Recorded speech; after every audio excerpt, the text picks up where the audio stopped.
Good evening, visitors. Welcome to the Australian War Memorial's Last Post ceremony. My name is Craig Burrell, and joining us today from the Army's Royal Australian Corps of Transport is Warrant Officer Class 2, Michael Marinan. We welcome the veterans who have served, those that are still serving, and the families that support them.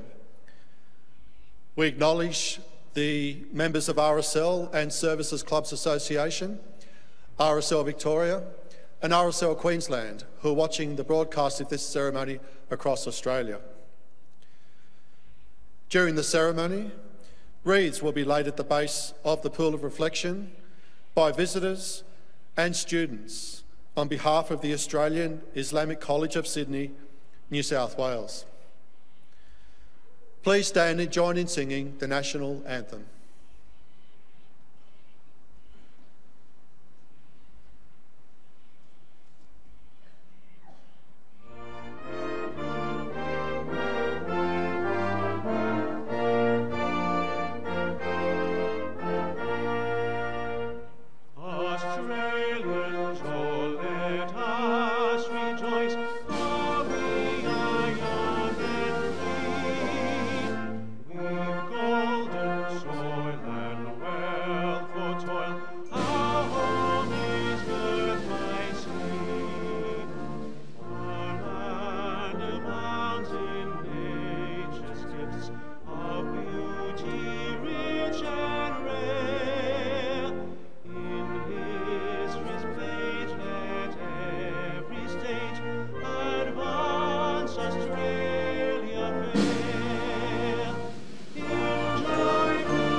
Children, please sit.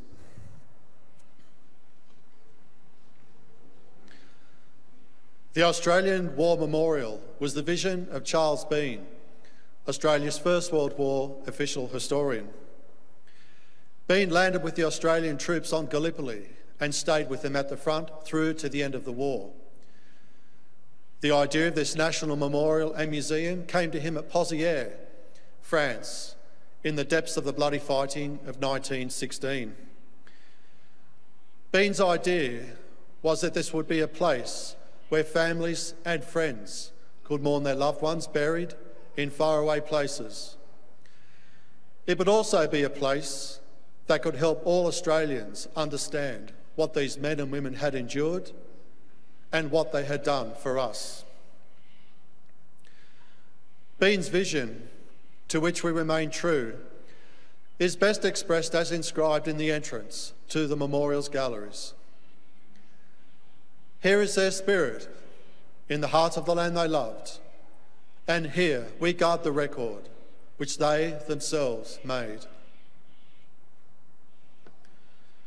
Tonight, we will read the story behind just one of those on the Roll of Honour, which lists the names of more than 102,000 men and women who have given their lives for us in war and operations for more than a century. But first, we present a lament, Flowers of the Forest. Wreaths or floral tributes will now be laid at the base of the pool of reflection.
Today we remember and pay tribute to Pilot Officer Herbert Furman. Herbert Leonard Furman was born on the 27th of November 1917 in Collie, a township in the southwest region of Western Australia, to Frederick and Margaret Furman. Prior to enlisting in the Royal Australian Air Force on the 23rd of June 1941, Furman was employed at the Midland Railway Workshops, which were the main workshops for the West Australian Government Railways. After enlisting, Furman commenced training as a pilot. Following his initial training in Australia, he embarked for overseas service. As part of the Empire Air Training Scheme, he was one of almost 27,500 RAAF pilots, navigators, wireless operators, gunners and engineers who, throughout the course of the war, joined Royal Air Force squadrons or Australian squadrons based in Britain. After his arrival in Britain, Furman was posted to number 460 Squadron, Royal Australian Air Force. Number 460 Squadron would become the most highly decorated Australian squadron in Bomber Command and the squadron that suffered the highest casualties. Flying twin-engine Vickers Wellingtons, medium bombers, and then four-engine Avro Lancaster heavy bombers, the squadron lost over 1,000 men, Australian, British, Canadians, New Zealanders, and South Africans. Almost 600 Australians from 460 Squadron are listed here on the Roll of Honour. During a bombing raid on Stettin, Germany, in April 1943, the Lancaster in which Furman was pilot was severely damaged. For their actions during this mission, Furman and his navigator, Flying Officer Charles Anderson, were awarded the Distinguished Flying Cross. Their citation reads, "One night in April 1943, Flying Officer Anderson and Sergeant Furman were navigator and pilot, respectively, on an aircraft detailed to attack Stettin. Whilst over the Baltic Sea, the aircraft was repeatedly hit by fire from an armed ship. One engine was put out of action, the tail unit was damaged, restricting practically all rudder movements, while a shell penetrated the bomb bay, exploding amongst the incendiaries. Flying Officer Anderson was wounded in the thigh and buttock by splinters of shrapnel which entered the cabin.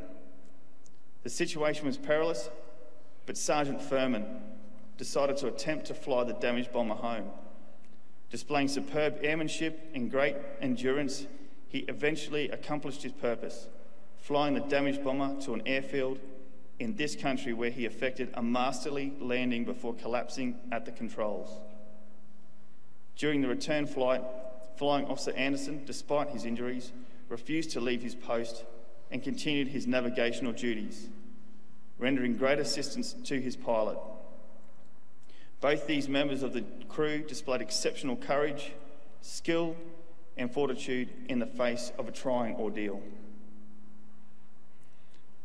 Having recovered from this episode, Furman soon returned to his duties. A few months later, on the night of the 29th of July, 1943, 24 Lancasters from number 460 Squadron were taking part in a large bombing raid.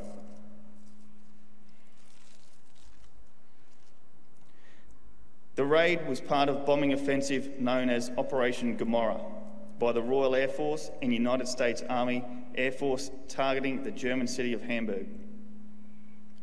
Furman's Lancaster was shot down and crashed in the Hamburg area.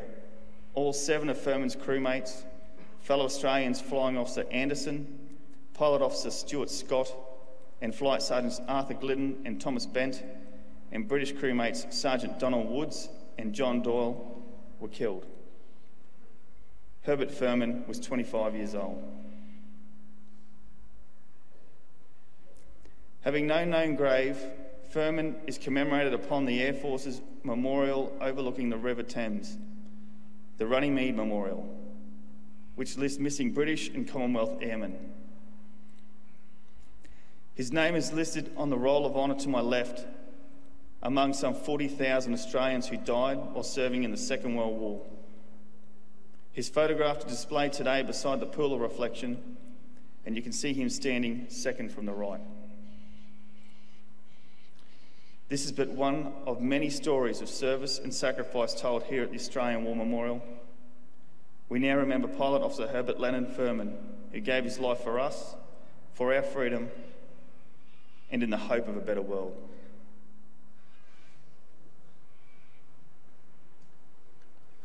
Please stand for the ode and the sounding of the last post.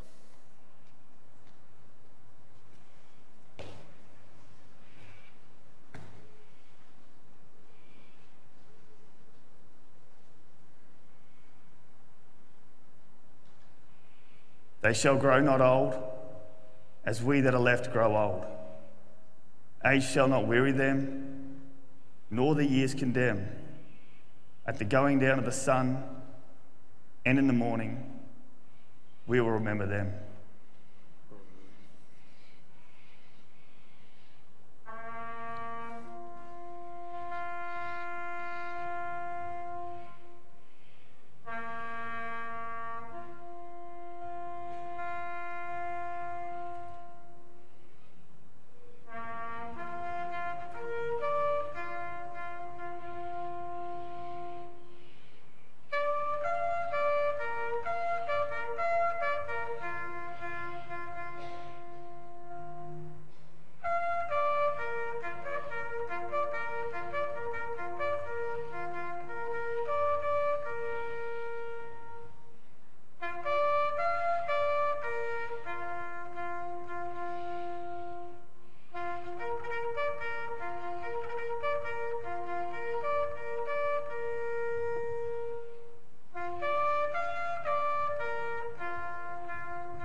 Lest we forget. Lest we forget.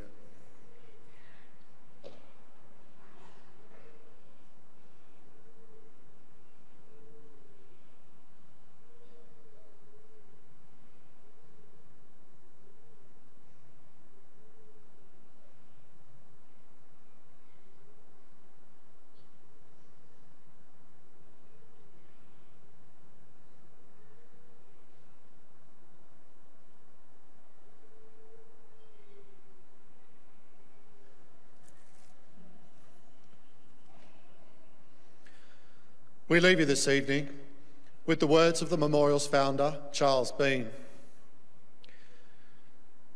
Many a man lying out there at Pozieres or in the low scrub at Gallipoli, with his poor, tired senses barely working through the fever of his brain, has thought in his last moments, well, it's over. But in Australia, they will be proud of this. Ladies and gentlemen, that concludes the last post ceremony. Thank you for visiting the Australian War Memorial, and we wish you all a very good evening.